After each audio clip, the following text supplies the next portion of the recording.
Correction.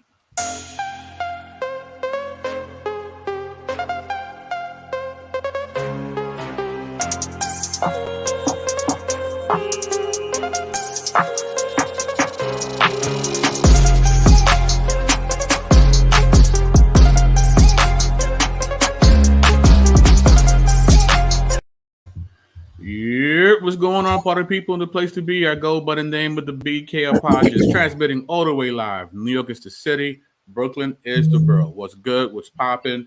Happy Monday to each and everyone. What's up to Servant of Christ Ministries? We just came off his channel doing some amazing work over there, breaking down 12 Angry Men. And I'm glad some of you guys have trickled over to here so we can have some interesting discussion. And of course, I have with me somebody who's more than qualified to address what we're going to be speaking on today. And of course, I'm talking about Mr. Alex McElroy. What's going on, sir? What's up? How's it going? Glad to be here. Ready to get into it. Cool. Let me say what's up to the people real quick. We got Adrian Jones in the check-in. We got the real American Mr. Phil Fox. We got JP Davis. We got Shotty Mills in the building. As always, Mr. Green, my man. We got the indelible, the incomparable Nate2D2. As always, if you haven't already, please like, share, and subscribe. Share the link to your prospective outlets. Tell a friend that's him again. If you like what goes down in this ministry here, you can support via PayPal. You see the link that's tagged on the top of the chat. Or if you'd like to be a monthly supporter, you can become a patron where you get an assortment of goodies to help you in your personal Bible study. So now, Mr. McElroy, for those who are uninitiated with you and what you represent, if you could just speak a little bit about, basically who you are and how you serve the kingdom at large. Yeah, so wear several different hats. I'm an apologist. I'm a speaker. I'm a co-pastor at House Church and do some other things in between there. I'm actually going back to prison ministry this week, so I'm excited to get back to that. Wow. Do some work with young people, former youth pastor as well. So, yeah. It's like Kevin Wesley. Wow, who'd have thunk it? So, but yeah, so when I saw this clip, it's less than a minute of the Joe Rogan Experience, and he made a lot of accusations about Jesus, the Bible, and a lot of us are familiar with these accusations. But when I first heard this, the first of all, I thought we got to address it. And the second thought is like, who better than Alex? Alex is somebody who's actually legitimately trained in apologetics. With me, it's amateur night when you got BK. You know what I mean? That's why I like to have people who are smarter than me with me as much as possible. But Alex, let's be honest though, man. This is, and first of all, that's not true, y'all. This man knows plenty of what he's talking about. But this was my first thought. I think I messaged you this when you first sent it to me. The clip is like a whole minute. Right. I've never seen somebody cram that much non-truth into 1 minute. So I gotta give him credit for that, because right. Literally nothing he said was factual. Like, it's not that I disagree with it. None of it was factually true. Anyway, go ahead. So, and again, that's why, I know Alex, this is definitely his lane. But even though we've heard these arguments before, but because of who it's being transmitted by, gives it a whole different importance. And the reason why I say that, for those who might not know who Joe Rogan is, he's a former MMA fighter. He's a comedian. He has a podcast. And you would consider him a social media influencer, right? So when you look at some of his followers, I think this is his Twitter page. He has 7.6 followers on Twitter. Okay, million. 7.6 million. On Instagram, he has 13.4 million followers. Right? and his podcast has 11.2 million subscribers. Alex, imagine you had 11.2 million subscribers on your channel. Get some people saved out here, man. You know, it's crazy. I get jealous sometimes. Just, I mean, not really, but in a way, because, and not so much with Joe. One thing else I will say this: Joe does attempt to think things through, and I think in his mind, that's what he's doing. So I'll give him that. Whereas you see some, like Instagram, especially, right? You know, some of these ladies out here, there's nothing. There's just a post in a bikini, and the whole caption is "hi," and it gets 100,000 likes. I'm like, right. What am I? I can't compete with that. What am I supposed to do? Man, it's crazy. So what we're gonna do now? We're gonna play the clip, and we're gonna go into it from there. All right. So here we go. Oh, warning, there's some filth being said by Mr. Rogan. I know there's a family show, but, you know, I want you to fully hear what he has to say here. So, with that being said. The New Testament was made by Constantine, who was a fucking Roman emperor who wasn't even Christian. He didn't even believe it. He became a Christian on his fucking deathbed. Like, that's when he became a Christian. Like, all these people that are, like, really into the New Testament. And, like, I'll talk about Old Testament shit, and people get mad at me on Twitter. They'll send me this fucking hate text. You understand, motherfucker, what the difference is between the Old Testament and the New Testament. Because the New Testament is utter horseshit. It's created by a bishop and a fucking emperor. That's a fact. That's, like, established religious fact. Like, everyone knows where it came from. And not only that, it was written hundreds of years after the death of Jesus. So what are you talking about? What? No, Joe. What are you talking about? So I'm gonna let you go first. Actually, before you go, it's not just. I mean, we call these zombie memes, right? The whole Jesus was created in the council in the scene. We've seen these memes constant, but it's such a part of our culture and society that if you do a Google search, who originally wrote the New Testament, you will get from Google. The Bible as we know it today was correlated by the pagan Roman Emperor Constantine the Great. Wow. That's why a 2.5 Google search, second Google search, is not research. You can't disagree with the first entry from a Google search. That's not research, ladies and gentlemen. That is not proper methodology. I just want to put it out there. Because look at this. Right? So with that, Alex, the floor is yours, sir. Yeah, man. I don't even know where to start. Let's just go kind of line by line. So,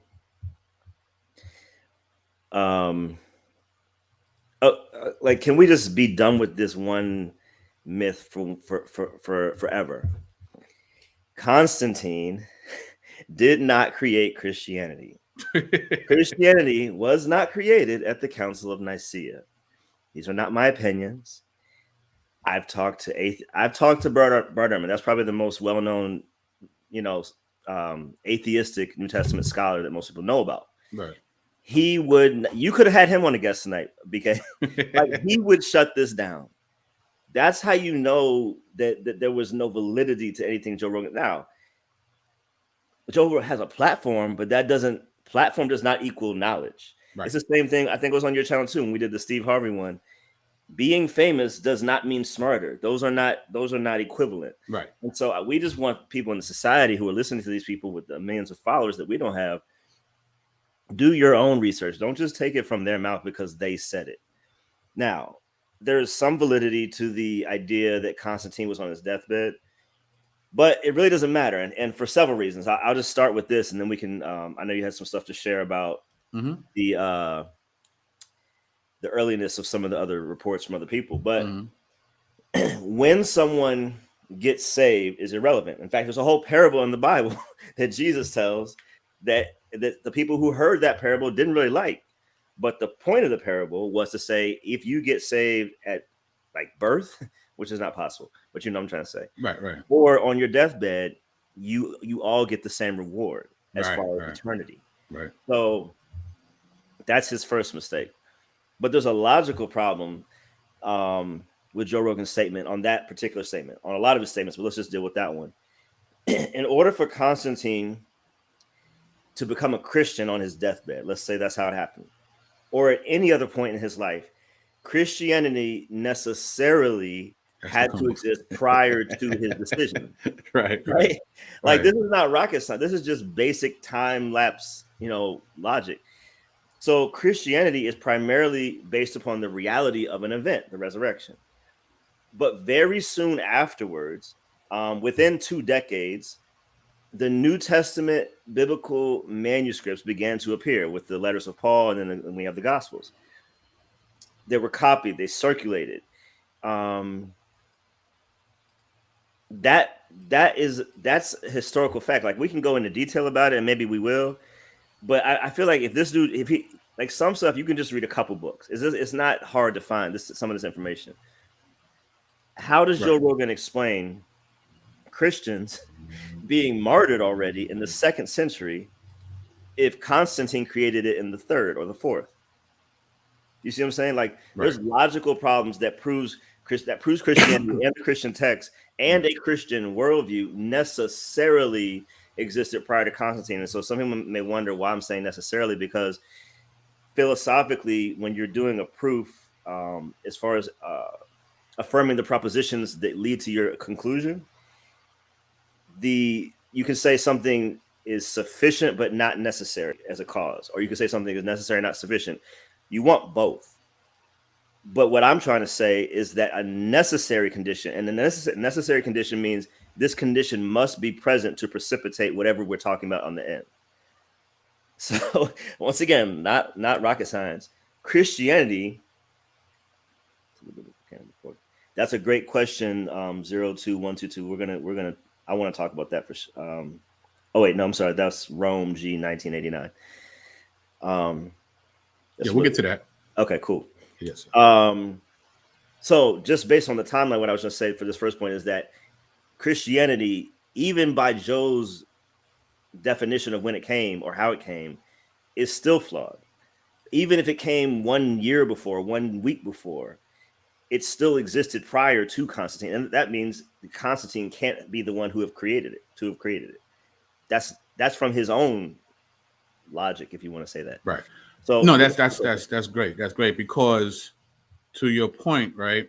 The earliest known claim that Constantine created the canon, right? Because this is part of what Joe's talking about too. Like somehow everything got created, by Constantine's pen, so to speak, right? It's the Bible. There was no Bible. There was no Jesus being God. There was none of this until Constantine. This idea that Constantine created the canon goes back to a Byzantine text from about 88, 87 called the Vetus Synopticon. There are a number of claims in the Vetus Synopticon which are not attested to in more ancient documents. So it appears the author added significant embellishment when he was writing the book. And here's a quote from this book. The Divine and Sacred First Ecumenical Council of 318 God-inspired fathers was convened at Nicaea, metropolis of the province of Bithynia. The canonical and apocryphal books it distinguished in the following manner. In the house of God, the books were placed down by the holy altar. Then the council asked the Lord in prayer that the inspired works be found on top, and as in fact happened, the spurious on the bottom. This is from John Duffy and John Parker, the Synopticon Vetus English translation. So they're saying this book was saying that the way they figured out was they put all the books on the altar and asked God basically to sort them out. And God magically put the ones he liked on top, the ones he didn't like so much at the bottom. Okay? This seems to be the source of the claim Constantine created the canon. But the Vetus Synopticon was written more than 500 years after the council. So much for that. All right. Yeah. But to continue, right? We know how he didn't obviously create the canon, but I think people misunderstood him asking for copies of the canon for him creating the canon. because this is a letter to Eusebius from the emperor in preparation for copies of the Holy Scriptures. He says, this is Victor Constantinius Maximus Augustus to Eusebius. It happens through the favoring providence of our God, our Savior, that great numbers have united themselves to the most holy church in the city, which is called by my name. It seems, therefore, highly requisite, since the city is rapidly advancing in prosperity in all other respects, that the number of churches should also be increased. Do you, therefore, receive with all readiness my determination on this behalf. I have thought it expedient to instruct your prudence to order 50 copies of the sacred scriptures, the provision and use of which you know to be more needful for the instruction of the church. So he's ordering, because things, he's trying to get things in order. This is becoming a quote unquote Christian nation. We're going to have more churches. Churches need scriptures. I need you guys to create more copies for these churches. But in order for them to make copies of a canon, there needs to at first be a canon, right? So one more, and this goes to Jerome's question.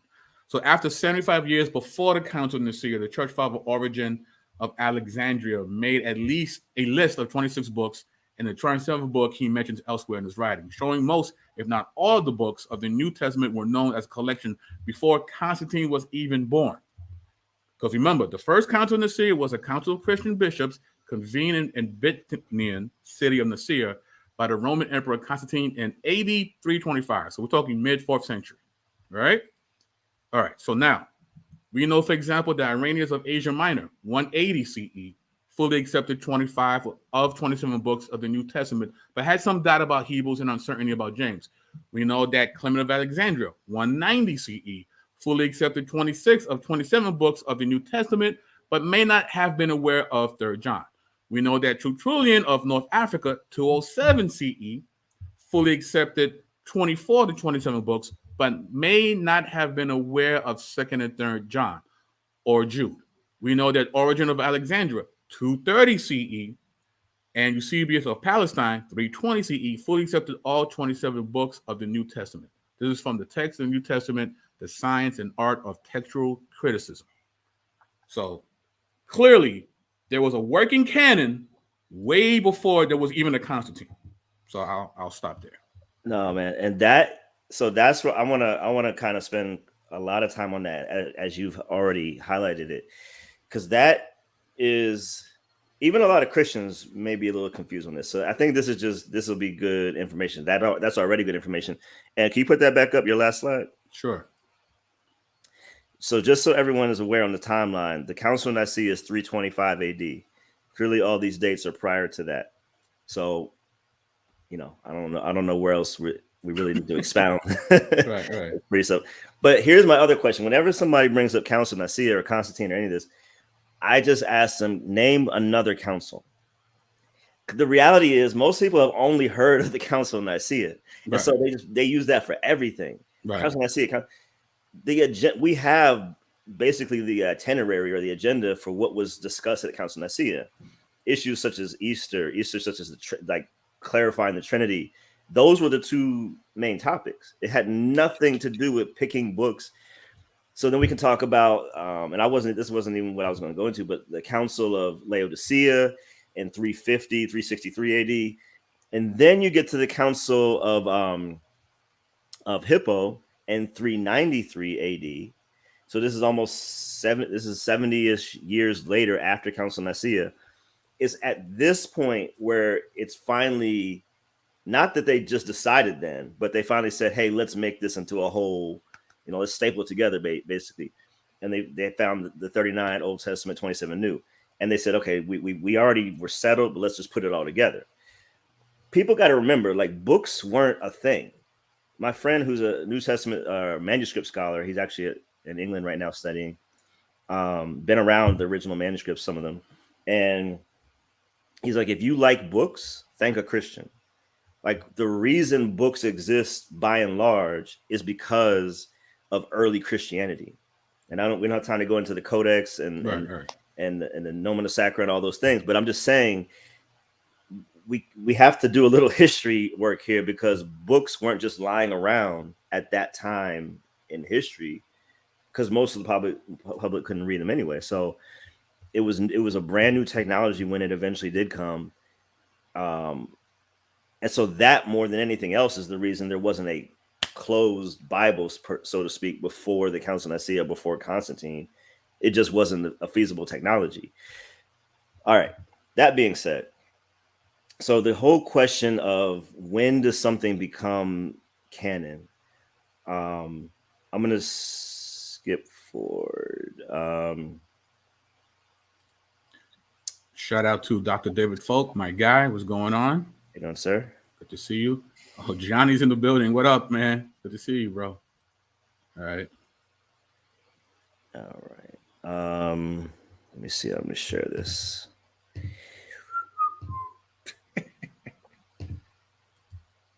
Dr. Falk says, by the time of Irenaeus, the documents of the New Testament had spread from Alexandria and Antioch to Lyon, Roman France. Yes, sir. Absolutely. All right. Tell me if y'all can see that. Oh, wait a minute. All right. Let me help. All right. Here we go. Boom. Yes, we can see it. All right. Cool. Let me see it on my end. Make sure everybody like, share, and subscribe to Dr. Falk's channel, Ancient Egypt and the Bible. He's putting in a lot of great information, slaying atheists left and right while eating popcorns. It's an amazing sight to see. So I'm going to try to condense this. Let's say this first. So in just the last 16 chapters of Acts, there are 84 facts, possibly more, but there's at least 84 facts that have been confirmed by historical and archaeological research. So you say, why does that matter? Well, something called anachronism, which means we're going to take our understanding of a certain thing or a certain term or a certain idea and read it back into ancient texts just because we see the same word, right? It's a bit of an etymological fallacy, but basically the way that the facts that the ones I'm talking about are written, are indicated within the chapters in Acts, only somebody alive at that time would have known certain words, certain terms, certain places. There's conspicuous landmarks for sailors that it's listed. We probably read over it because it doesn't make any, it's not impactful for us. It's like, oh, I don't know what that is. Some rock, some whatever. Right. The name of specific people, specific titles, Arapagite, that title was not always used throughout the entirety of history in that part of the world. And so the same way here, titles change, names of things change. And so if you're saying, even like slang changes, we could say, man, back in the day, you used to say that was bad, and it didn't mean bad, it meant good. Right. So unless you're present or unless you are writing from the time period that you're trying to record, you're going to get some of those things wrong. But what we find, or what historians find time and time again, is that they get all of those things right, which indicates that they were writing at the time of the events they're recording. So this has got to be first century. Obviously, well before Council of Nicaea and Constantine. I'm going to come back to this. I like that part, but we'll come back. So when we talk about, let me go here.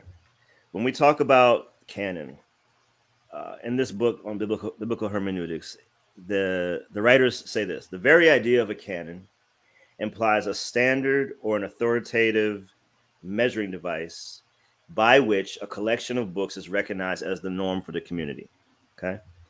They go on to say, this is Kaiser and Silva, thus, while the individual parts of the canon are individually valuable, only as the entire corpus is viewed as a whole can the whole mind of God be finally declared on any topic that several of the books may address. So this is a little bit just why we need the canon, because some people may say, well, why couldn't it just be one person writing it? We'll talk about that in a second.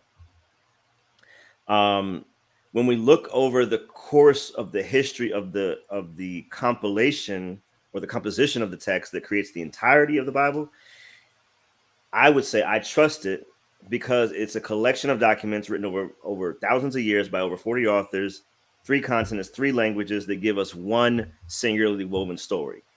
That's unfakeable. That's unfakeable. So for him to just write off the New Testament as though it's just some extra thing or some make-believe thing just shows how little research he's actually done. So here's the answer to that person's question from before Rome. So theologians will look at a couple different models as far as how to view canonization. So the extrinsic model, which would say that the canon was imposed on the Christian faith, or factors external to the writings determine the inclusion in the canon, right?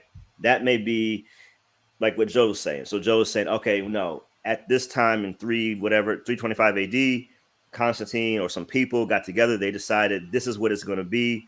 And so these are the external factors that are being imposed upon the manuscripts, upon the documents. There's also the intrinsic model, though. And so the canon was not created from people or forces external to the text, but developed internally and organically within Christianity.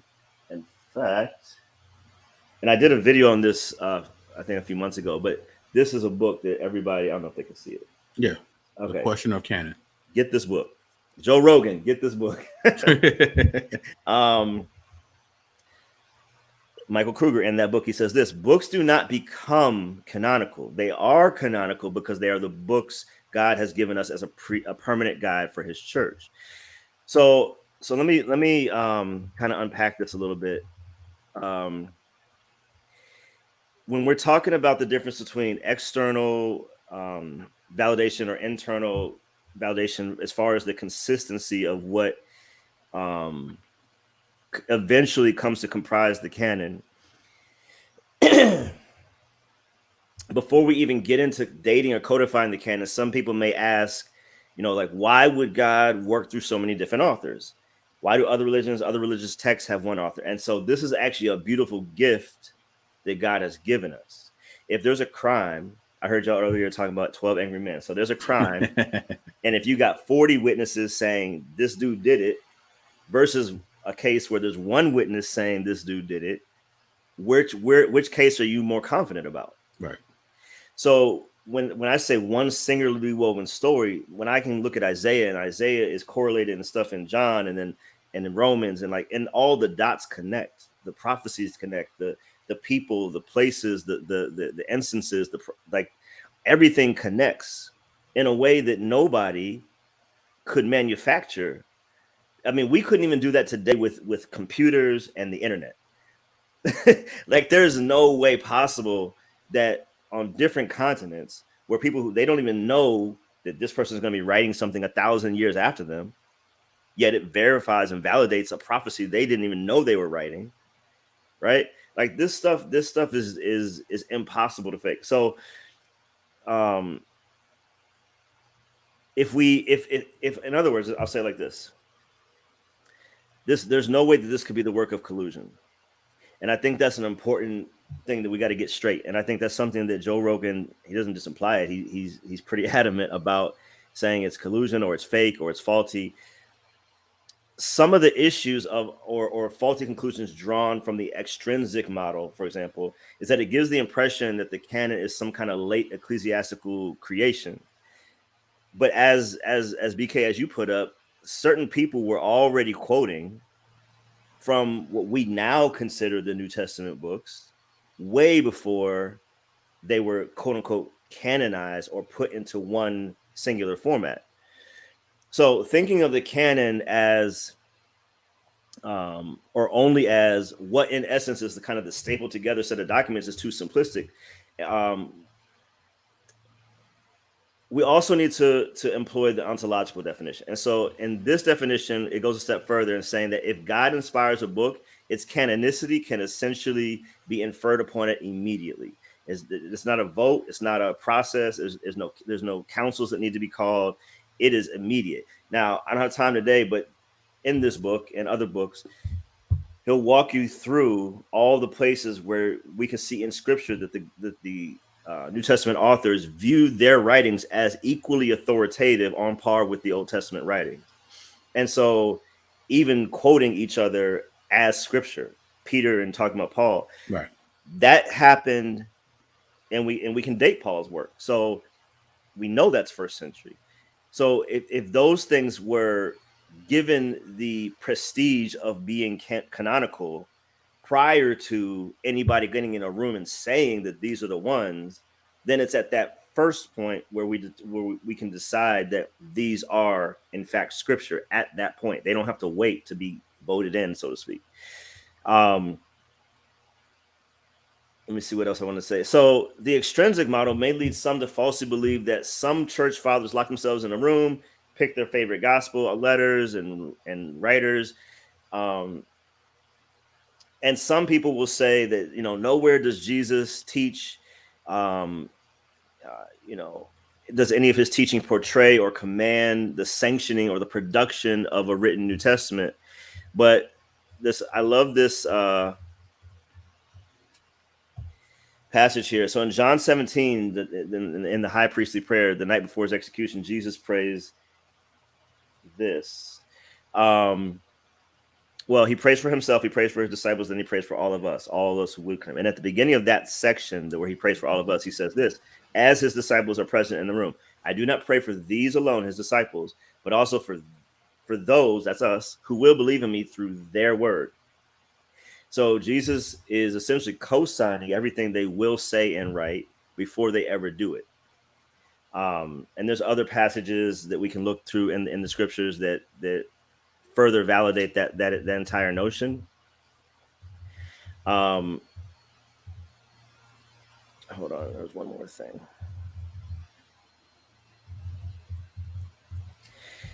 All right. Cool. Sorry. I'm gonna show one more slide from Kruger, and we can go on more about this too. But the reality is, when we look at the chain of custody in a second. Okay, here we go. So Kruger says this: our thesis is a simple one. The New Testament authors, generally speaking, demonstrate awareness that their writings passed down authentic apostolic tradition and therefore bore supreme authority in the life of the church at the beginning, from the outset. He says, if apostles were viewed as the mouthpiece of Christ and it was believed that they wrote down that apostolic message in books, then those books would be received as the very words of Christ himself. Such writings would not have to wait until 2nd, 3rd, or 4th century ecclesiastical decisions to be viewed as authoritative. Instead, they would be viewed as authoritative from almost from the very start. And so for this reason, a written New Testament was not something the church formally decided to have at some later date, but was instead the natural outworking of the early church's view of the function of the apostles. I know what the other thing I want to say was. If we understand why and when things were written, so it was hard. It was hard to write.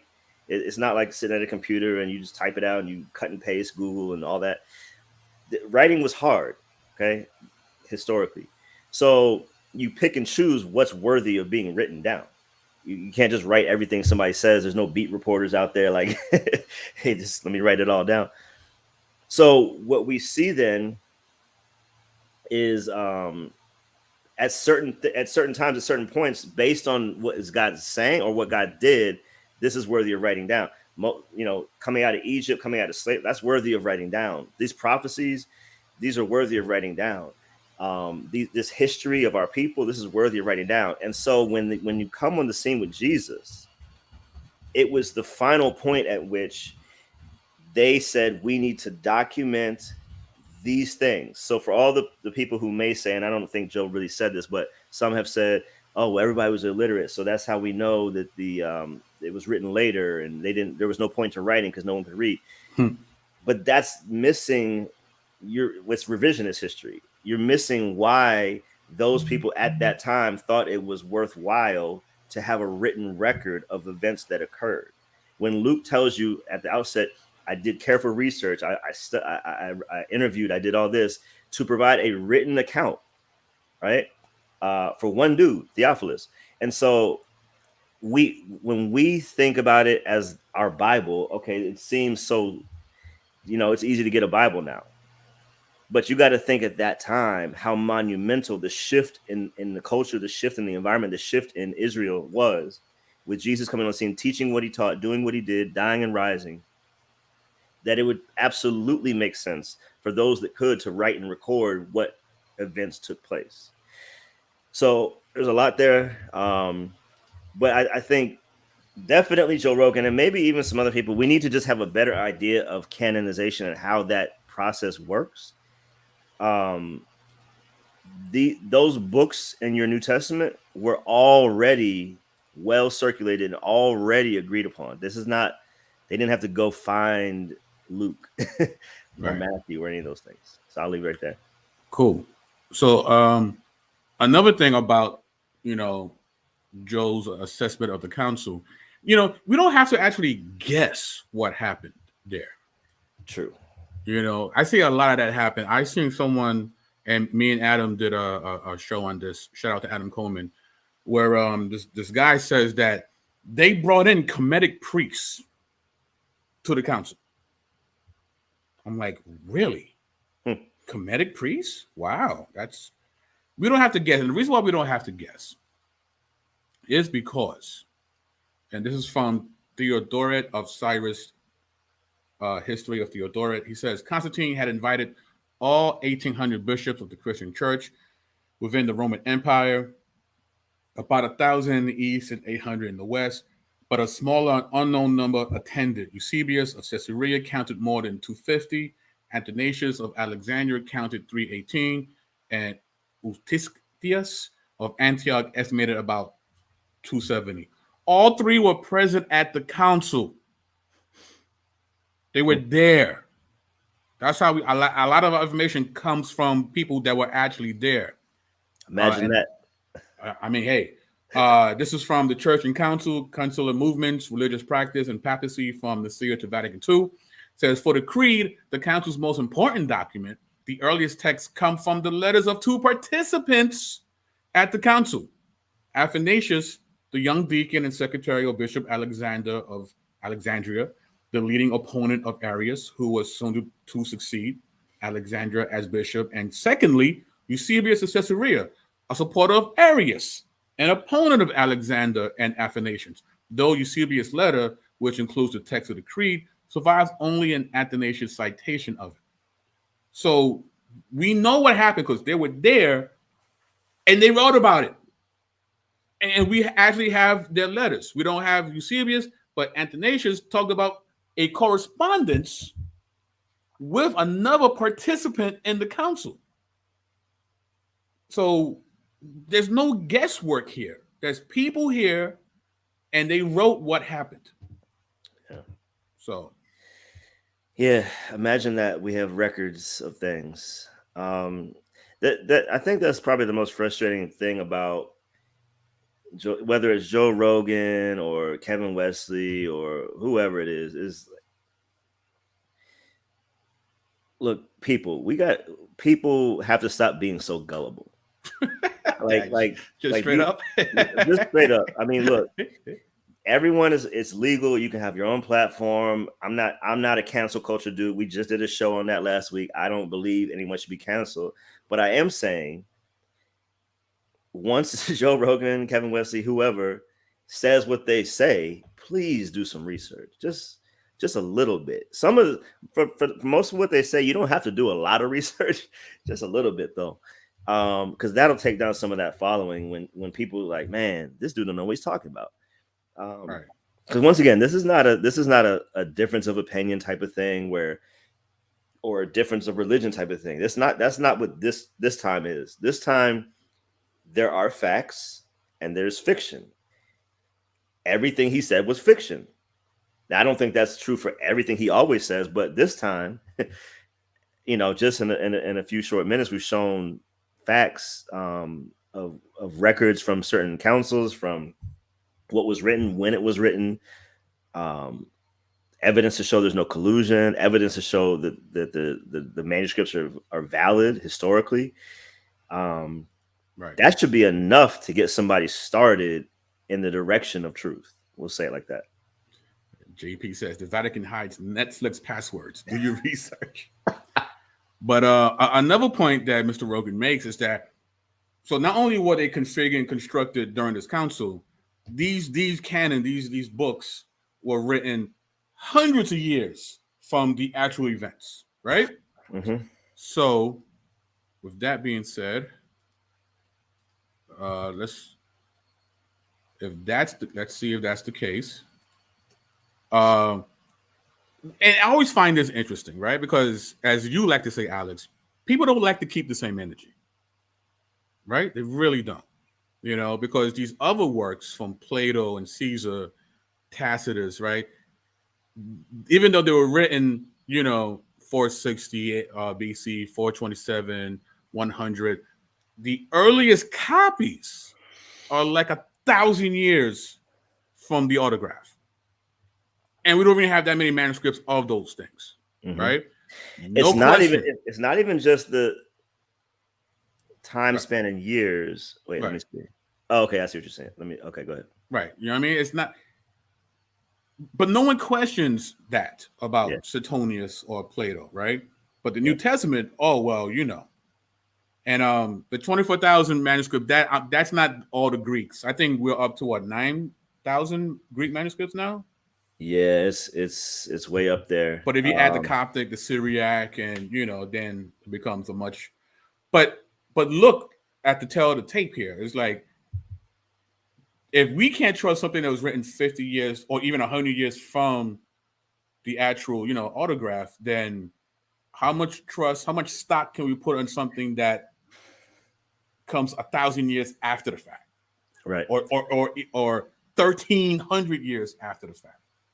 And it's crazy because in history classes and school and historians doing their own research and writing books, no one has ever questioned any of the Caesars' existence. It's no one's ever questioned Plato's existence, Socrates. While we're talking about Socrates, somebody can put in the chat how many. I'm sorry, I'm reading this. The reason we have most of this is because absolutely ancient Egypt in the Bible. It's a great point because they had to keep recopying because it didn't last. But anyway, if somebody puts in the chat, how many manuscript copies do we have of everything Socrates ever wrote? Real quick, let's see who knows.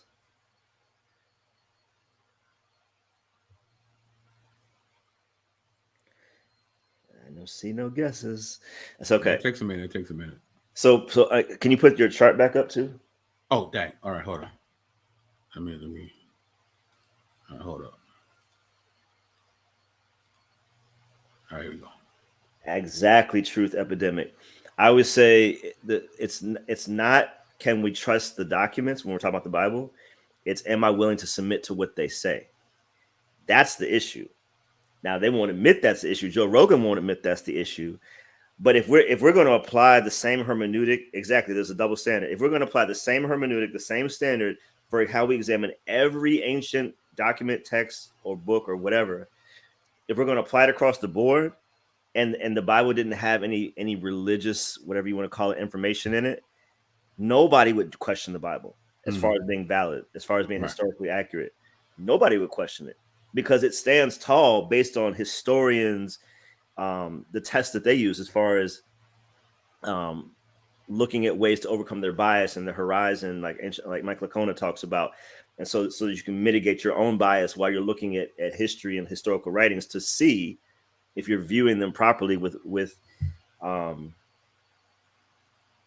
is that your guess, Nate? So the reality is we have 0 copies.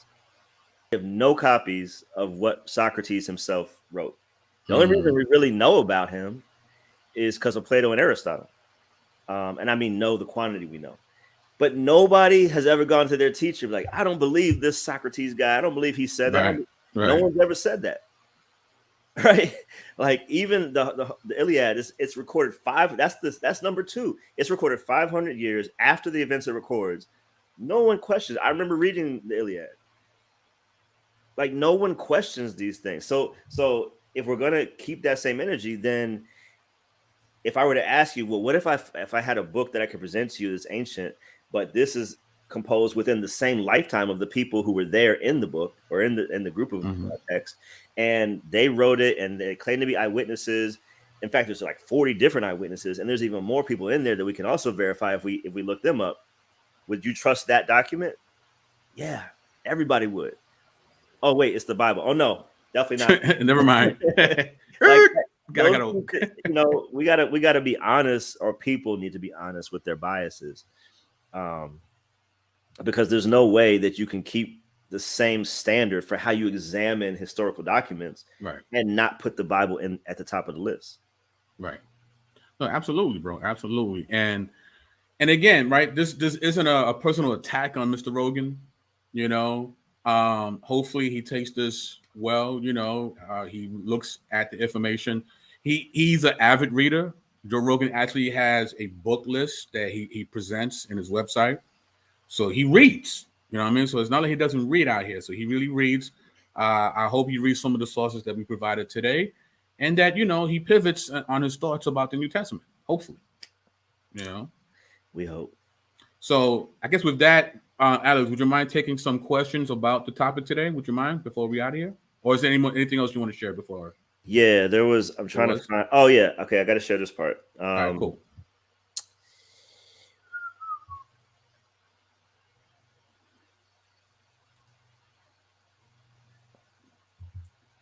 Yeah, Johnny, absolutely. The scrutiny is definitely unrealistic. It's biased, bro. We all know that. It's biased.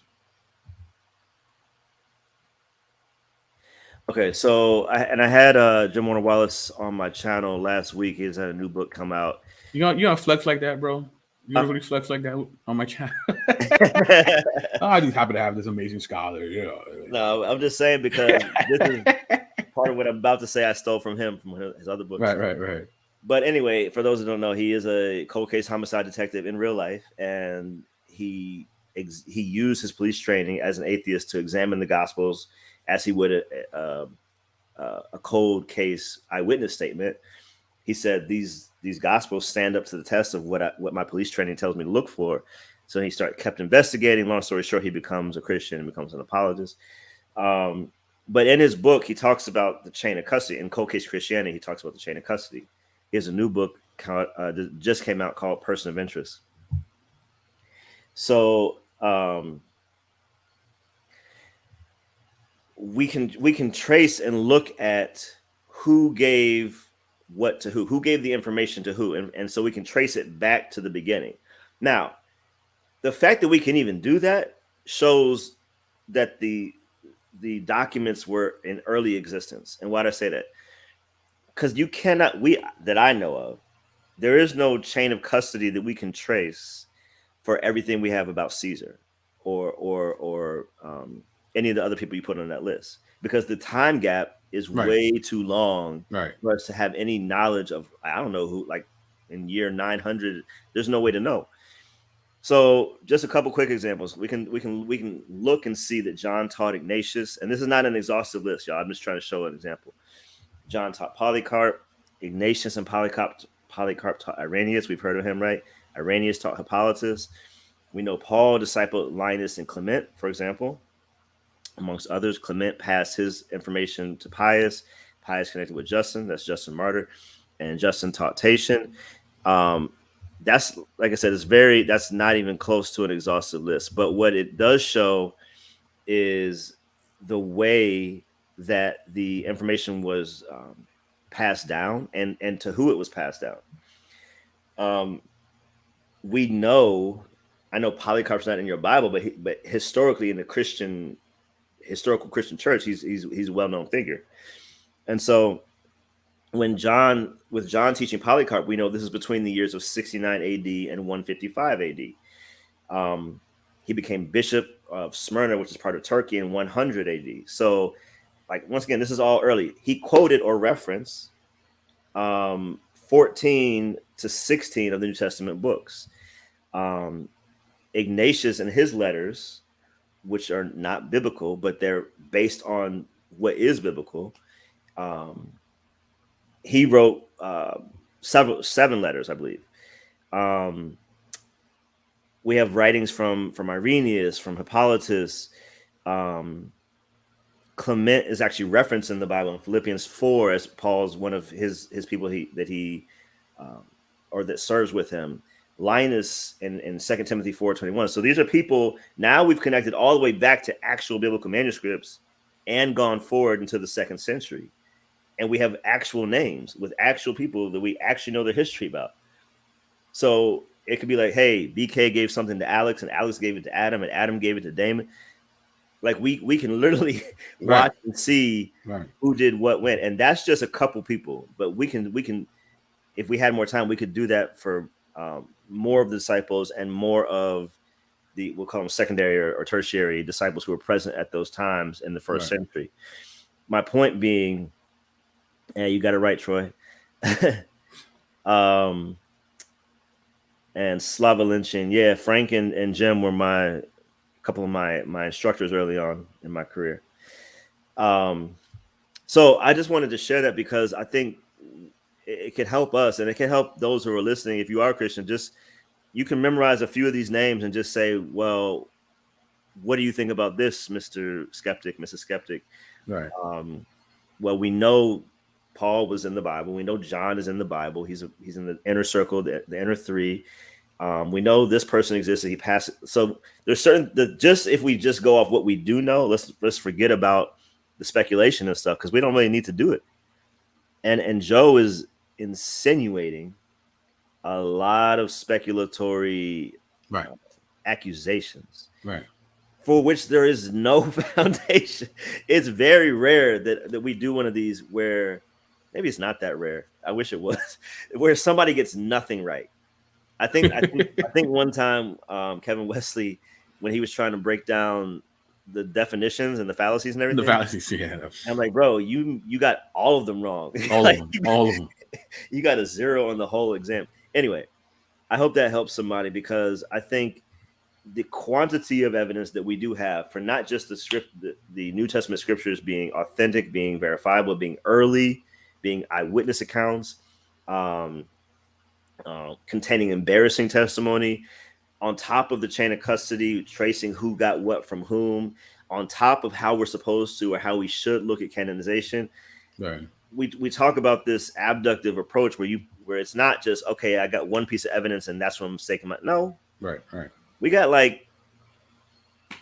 all these books have evidence. It's not for show. It's a lot out here. And for Joe to make those kind of accusations, it's just reckless. And it's crazy because this chain also helps to deal with other accusations that people make. Like for instance, with can you go back to the previous slide?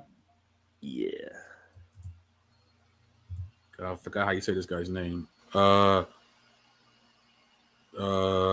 Hippolytus. Hippolytus. He has a commentary in the book of Daniel, and in his commentary, he calculates that the birth of Christ is December 25th. Why is that a big deal? This is way before Sol Invictus. Because a lot of people like to put, and I just recently did a video on this. They like to try, December 25th because they try to, blend it in with the worship of the solar, deity. No, this is way before this. Way before this. So it's like by him being taught by these guys and having this chain of custody and actually having these documents also answers other questions as well, so. Real quick, what's your guy's name? I know it says ancient Egypt in the Bible. Dr. David Falk. Dr. Falk, yes. I know I've seen the face before. He makes a really good point that the Church Fathers wrote hundreds of volumes. This is another point. Well, I don't want to go on that tangent. Well, I'll say this. The canon is closed. And the reason I'll say it that way is because Hippolytus and all the other church fathers, even, the early apologists, Justin Martyr, Tertullian, all these guys, we know, we can read all their stuff and it's great. Right. But it's not scripture. Right. Nor did they ever put it on par with scripture. That was never. So from the earliest writers or Christian writers, they knew the canon was closed. Do you see what I'm saying? That's a subtle proof that's embedded, even if they didn't, and some of them did say it explicitly, but even if they don't say it explicitly, if BK writes a book and I quote BK, I'm acknowledging that what he did, what he wrote, stands on its own, and I'm only standing on the shoulders of what he did. Right. Every single writer, early Christian writer, first or second, third, fourth century, understands that they're standing on the shoulders of what has already been determined to be scripture in the writings of Paul and Peter and John and all the others, right? That's so when we talk about this revisionist history, that was never a problem for them. They were very, it was maybe like an unspoken consensus, maybe it was spoken. Nate's fun. That this, once Revelation closes, that's it. There's no more to add. The last thing I'll say is the church fathers, there's over 1 million quotations. If you, and now some have said there's a discrepancy in this quote or this number, and I don't think the quote matters if it's perfectly accurate or not. But there's a older theologian who said, I believe I can reconstruct almost the entire New Testament except for about 11 verses just using the quotations from the early church fathers. Now, whether it's exactly, okay, there's only 11 verses missing, or even if it's 2 chapters, the fact that they quoted so heavily from what we now consider to be the New Testament canon is in and of itself another proof that, number one, it had to exist necessarily. Like, you can't quote something that doesn't exist. That's just logically impossible. Right. And the other thing that's really cool to me about that is chapters weren't added to the scriptures until the 13th century. Verses weren't added until the 16th century. So when they're quoting from Matthew, what would be like chapter 13 for us, they had to read all of Matthew to be able to quote a certain part from Matthew. And they didn't say in their quotation, in their writing, I'm quoting from Matthew 13, because they couldn't say that. Right. Like the majority of the history of the church, no one could say that. That's a very recent thing that we have the opportunity to do. And I think it's kind of hurt us in some ways, to be honest with you. But they were still quoting. They would read all of Romans, and then to write their letters to their people, they would quote certain parts from that letter. But once again, that implies, or that means that Romans existed prior to somebody quoting from it. Right. No, I mean, that's, it's called logic. And believe it or not, Christians possess it, and we have a justifiable reason for logic as well. But that's a whole different show. But but yeah, I mean, again, for a lot of us, this is, apologetics 101. But because of somebody like a Joe Rogan, I just felt like, we need something on record so that hopefully Mr. Rogan can see and can investigate, and hopefully he pivots on his attitude towards the New Testament, because he doesn't seem to like it one bit. Not much, or the Old Testament for that matter. But we're here to respond. Apologetics is to give a defense. So when somebody who has the ability to move the culture, like a Joe Rogan, says things like this, it is incumbent upon us to give some pushback to that. So with that being said, Alex, any last words before we're out of here? Do your research. Everybody. They always say it to us. Wants to throw it back at them, right? Do your research. Everybody. I had this conversation, I think this weekend, with somebody. And I was saying, scholars, when I talk with scholars, for example, the world's leading expert on the resurrection, right? Gary Habermas. This dude's written more. He's writing his magnum opus right now, right? Scholars of that caliber actually tend to have a much more humble position when they're talking than how Joe Rogan was talking. And it's actually a sign to me. I mean, not that I thought he did do research, because he clearly didn't. But it's actually that's a red flag. The whole red flag thing. That's a red flag. When somebody is that emphatic, chances are they're trying to convince themselves still. I know he hasn't done research. Once again, not because of my opinion, just because nobody says that. Like Muslim scholars, atheistic scholars, nobody says the things that he said. So you're reading into, you're speaking on a situation with such force and authority after doing no research, and that's the world we live in. Like that's it is what it is. But like you said, BK, that's why we got to come on here and just kind of put it on wax and just push back a little bit, right. because you can't, some stuff you can't let slide. But what I was going to say is I just marvel. I sometimes I wish I had that kind of boldness. I mean, I hope I'd be right. But the bold, like, I don't want to curse, but I'm just saying the boldness he had is like, that's a fact. That's and the whole time it's not a fact. It's not even close to a fact. But he was so confident. And I'm just like, man, how do we deal with that in a society where everybody is, whether it's on social media or Joe Rogan or whatever, they're so confident and so wrong. Yeah, we have a term for that. It's called wrong and strong. They're wrong and strong. But yeah. With that being said, Alex, thank you so much for being here and addressing this, because again, when people like this who can move the culture forward say things like that, we need to say something in response to it. Amen. So I thank you for your expertise, and I'm sure there'll be some more nonsense and that we're gonna have to address soon. So you'll be back. Never a dull day. Never a dull moment here, buddy. All right. So with that being said, Alex and BK, we're signing off, y'all. Peace.